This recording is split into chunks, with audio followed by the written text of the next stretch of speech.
नमस्ते प्रणाम। हम बानी आप सबके भाई गीतकार राइटर हरे राम यादव। आज आप सबके बीच में एगो वीडियो शेयर कर रहल बानी।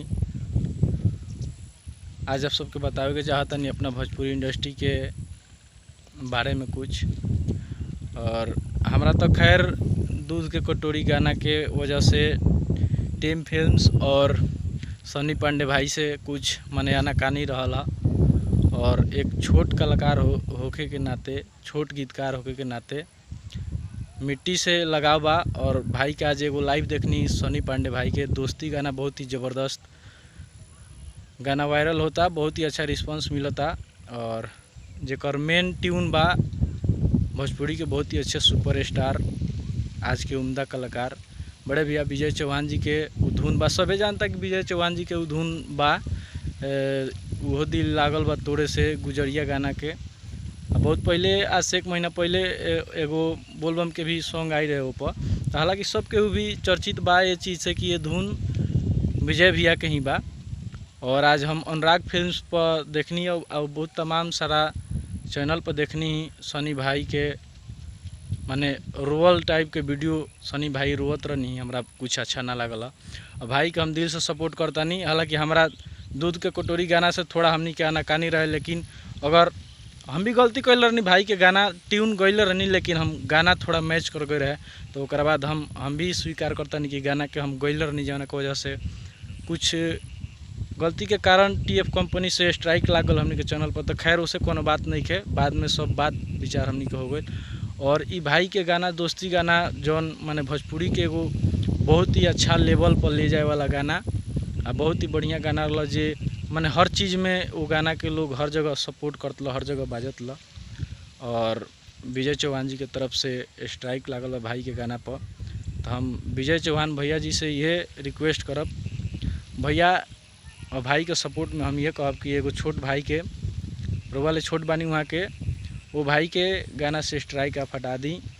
और आप भी माने उ कलाकार के भी बहुत सारा आदमी गाना गैले बा। चंदन चंचल जी इतना बड़का नाम कर लेनी, पियावा मटी लगना गाना ई हमनी के मतलब आँखी के सोझा के बात है। 8 महीना पहले गाना, 8 महीना बाद में चंदन चंचल जी गाना के गैले रहनी, पियावा मटी लगना धुन उठा के। रंजीत सिंह भैया भी गैले रहनी। तो वो बंदा के बहुत सारा भी लोग गैले बाटे और अच्छा कलाकार बानी। सनी पांडे जी अच्छा गाना हमेशा गावे नी, आई विशेष करके अपना भोजपुरी के एगो अलग दिशा दिखावे वाला गाना रखब, जौन कि हमरा भी मतलब अंदर के क्रूरता के और मतलब झगड़ा के सब चीज़ के ई गाना हमरा के मतलब मोड़ देलक। तो भाई के सपोर्ट में गाना बनावतानी और वह बड़ बानी, आदरणीय बानी भैया। आपसे एक ही रिक्वेस्ट रही बस सनी पांडे भैया के सपोर्ट में कि भैया विजय भैया आप भाई के गाना चले दी, स्ट्राइक हटा दी और जिए खाए दी भाई के भी।